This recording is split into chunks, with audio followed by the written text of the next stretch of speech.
बिस्मिल्लाहिर्रहमानिर्रहीम। क्या आप लोगों ने कभी ऐसा एक्सपीरियंस किया है कि सब कुछ ठीक चल रहा है, आपकी ज़िंदगी, आप जो करना चाहते हैं उसमें आपकी परफॉर्मेंस और रिजल्ट सब ठीक चल रहे हैं, लेकिन अचानक काम रुकना शुरू हो जाते हैं। अचानक जो आप करना चाह रहे हैं उसके रिजल्ट्स नहीं आ पाते। अचानक ये होता है कि आप वैसा परफॉर्म नहीं कर पाते जैसा कुछ दिन पहले आप परफॉर्म कर रहे होते हैं। ऐसा इसलिए होता है कि हमारे ऑरा में वायरस आ जाता है, हमारे ऑरा में ब्लॉकेज आ जाती है या डिस्टर्बेंस आ जाती है। रेपिटेशन के लिए बता रहा हूँ, ऑरा ये होता है कि इन सिंपल वर्ड्स हमारे वजूद की फ्रीक्वेंसी और उस फ्रीक्वेंसी का जो हाला हमारे इर्द गिर्द बनता है उसको ऑरा कहते हैं। ये ऑरा बनता है हमारी सोच की ताकत से, हमारे खुद पे यकीन से, सेल्फ एस्टीम से, कॉन्फिडेंस से, हमारी पॉजिटिविटी से, हम कितना अच्छे तरीके से अपने आप को प्रेजेंट करते हैं और कितनी डिटर्मिनेशन है हमारे अंदर, इन सब चीज़ों से मिलकर हमारा ऑरा बनता है। ये ऑरा हमारे इर्द गिर्द हमारे साथ मौजूद रहता है। हम जहाँ भी जाते हैं, जिससे भी इंटरेक्ट करते हैं, जिस महफिल में जाते हैं, हमारा ऑरा हमारे साथ रहता है। ऑरा वो चीज़ होती है जो सबसे पहले किसी को मुतासिर करती है।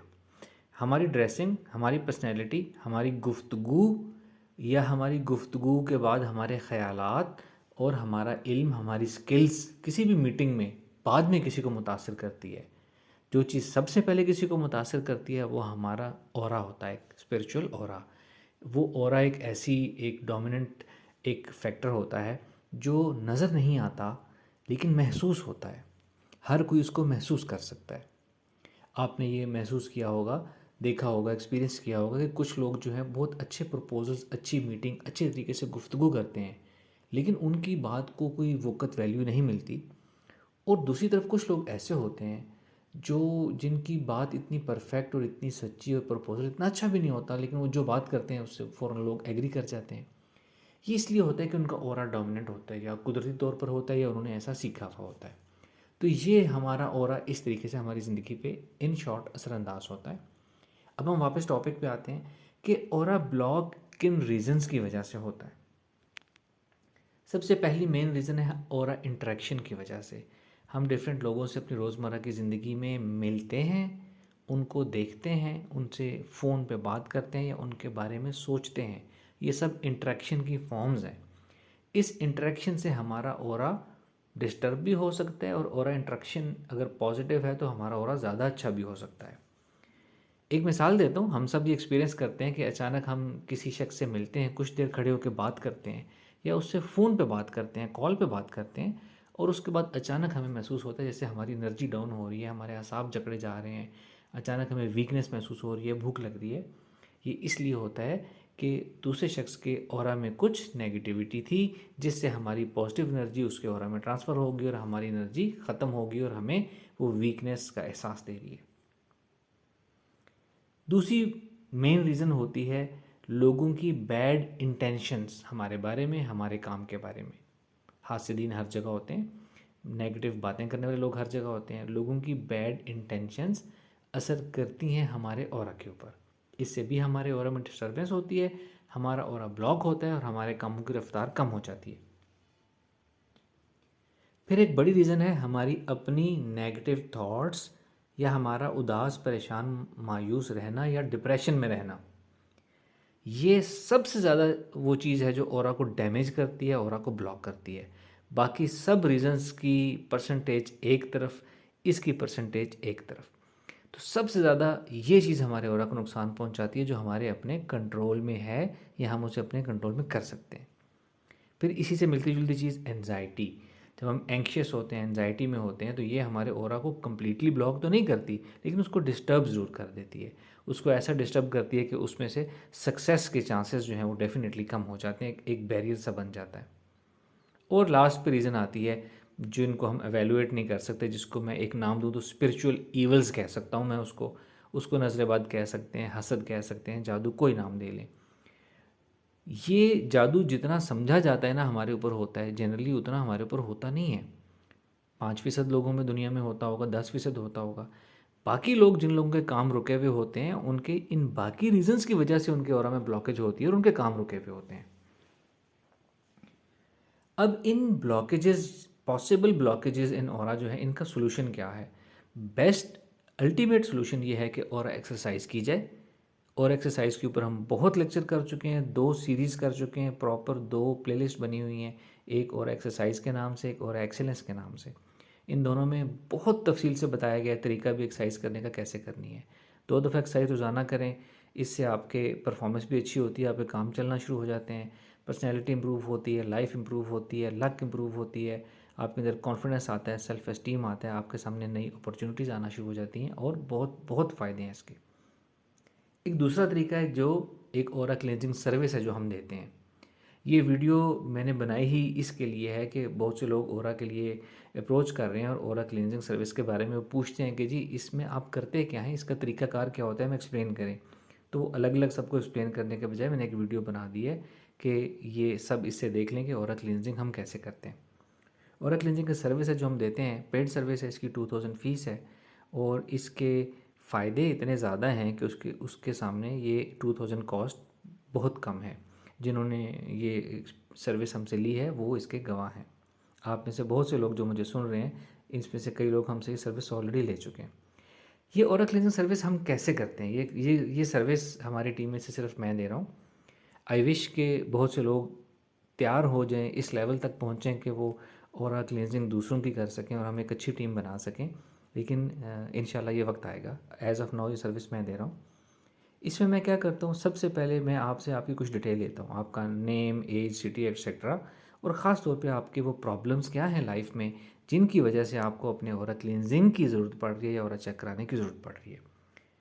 ये डिटेल लेने के बाद मैं अल्फ़ा स्टेट ऑफ माइंड हासिल करके अपने फ्री टाइम में मेडिटेट करता हूँ। मेडिटेट करके मराकबा करके स्पिरिचुअल वर्ल्ड 4 डायमेंशन में एंटर होता हूँ।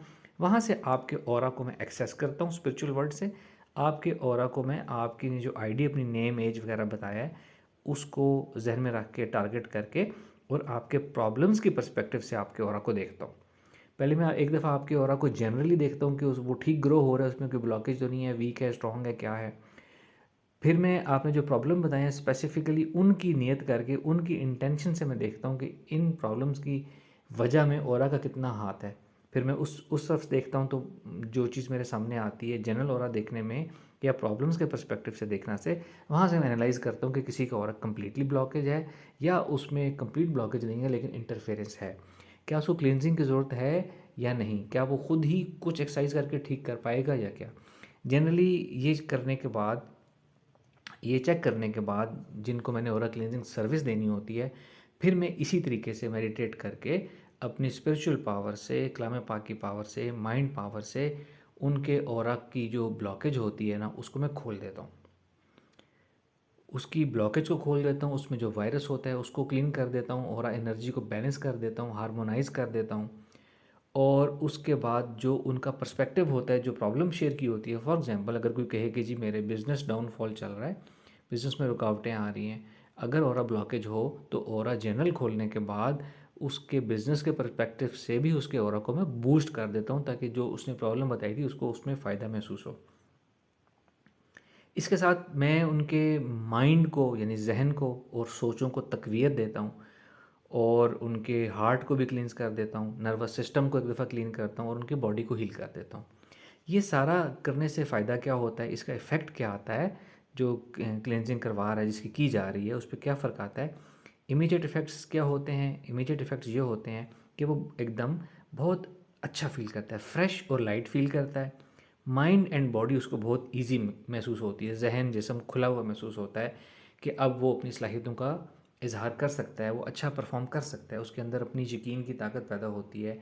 एक जो चीज़ आती है, एक मोटिवेशन उसके अंदर पैदा होती है, मोटिवेशन फील करते हैं लोग, खुशी महसूस करते हैं, पॉजिटिविटी महसूस करते हैं।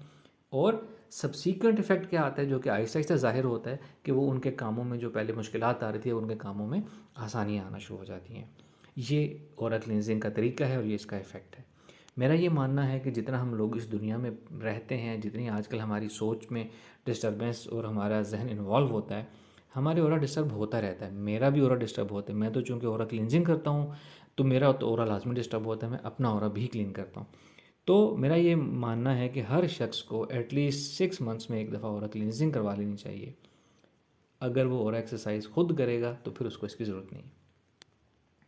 अच्छा, इस क्लींजिंग में कुछ इंपॉर्टेंट पॉइंट्स हैं जो बताना ज़रूरी हैं। अगर आपकी अपनी जो मुश्किलात आपने बताई हैं, एग्जांपल फिर दूंगा, बिज़नेस में अगर बिज़नेस ठीक नहीं चल रहा, अगर आपकी बिज़नेस की स्ट्रेटजी में कोई कमी है, आपने मार्केटिंग ठीक नहीं की हुई, आपने हुस्न तदबीर नहीं ठीक की हुई, जो जो काम प्लानिंग एग्जीक्यूशन करनी थी, यानी आपके हुस्न तदबीर में अगर कमी है, तो वो ऑरा क्लेंजिंग से हल नहीं होगी। ऑरा क्लेंजिंग सिर्फ ब्लॉकेजेस खोलेगी, आपको एक बूस्ट ज़रूर देगी, लेकिन जहाँ कमी है उसको दूर करना ज़रूरी है, तो ही असल बिज़नेस चलेगा। ये बिज़नेस की एग्जांपल दिया, ये हर एस्पेक्ट की बात कर रहा हूँ। दूसरी बात, psychological problem, anxiety, depression, fear, phobia, इस तरह की चीज़ें, ये चीज़ें साइकोलॉजिकल प्रॉब्लम्स होती हैं, इनको साइकोलॉजिकल थेरेपीज़ के ज़रिए सॉल्व किया जाता है। यानी इनके पीछे कोई वजह होती है, जब तक वजह को ख़त्म नहीं करेंगे ये चीज़ ख़त्म नहीं होगी। तो ऑरा क्लींजिंग एक ओवरऑल आपकी एनजाइटी, डिप्रेशन, हर चीज़ को बूस्ट देती है, लेकिन साइकोलॉजिकल प्रॉब्लम्स का परमानेंट सोल्यूशन ये नहीं है। वक्ती बूस्ट मिलेगा, लेकिन उन तरीकों को फिर मैं हल करने के लिए, उन प्रॉब्लम्स को हल करने के लिए डिफरेंट माइंड साइंस के एक्सरसाइजेज मैं उनको बता देता हूँ, गाइड कर देता हूँ कि ये चीज़ें आपने इस तरीके से हल करनी है। लास्टली, रिलेशन में प्रॉब्लम्स जो होते हैं, स्पेशली कपल्स में, हस्बैंड वाइफ में जो रिलेशन डिस्टर्ब होते हैं, रिलेशंस डिस्टर्ब होते हैं इस दुनिया में। कुछ रिलेशन अच्छे चलते हैं, कुछ बुरे चलते हैं, कुछ दरमियाने चलते हैं, कुछ में वक्ती ऊंच नीच आती रहती है, ये नॉर्मल बात है। इसका ऑरा ब्लॉक होने से ताल्लुक़ नहीं होता जनरली, बाज़-औक़ात हो सकता है, नहीं होता। रिलेशंस के प्रॉब्लम्स भी ऑरा क्लींजिंग से सॉल्व नहीं होते। अगर तो उनकी problem sure shot aura blockage हो तो फिर फ़र्क पड़ता है, दोनों कपल में दोनों की ऑरा क्लींजिंग करने से फ़र्क पड़ता है, लेकिन वो भी एक टेम्पररी रिलीफ है या कुछ हद तक फ़ायदा देगा। और रिलेशंस में प्रॉब्लम्स क्यों आते हैं? दोनों लोगों की अपनी अपनी पसंद, अपना अपना माइंड सेट, अपनी अपनी अना, अपनी अपनी चॉइसेस, तो ये कॉन्फ्लिक्ट्स की वजह से रिलेशन, जब तक वो कॉन्फ्लिक्ट्स हम रिजॉल्व नहीं करेंगे और क्लींजिंग से रिलेशन इंप्रूव नहीं होंगे। उसके लिए भी मैं उनको गाइडेंस दे देता हूँ कि ये तरीके से हम किया जाए तो ये इस तरीके से रिलेशन आप इम्प्रूव कर सकते हैं। यानी कि क्लींजिंग के साथ मैं उनको बता देता हूँ कि जी ऑरा में ब्लॉकेज तो आपके नज़र आ रही है, लेकिन आपने जो प्रॉब्लम बताए हैं वो क्लींजिंग से 100% सॉल्व नहीं होंगे, उनके लिए आपको ये करना पड़ेगा। तो ये आज का लेक्चर मेरा, इस पर वीडियो कंप्लीट हुई। ऑरा क्लींजिंग सर्विस कैसे दी जाती है, इंपॉर्टेंट पॉइंट्स क्या हैं, ये आपको बताना मकसूद था। Thank you very much. अस्सलाम वालेकुम रहमतुल्लाह।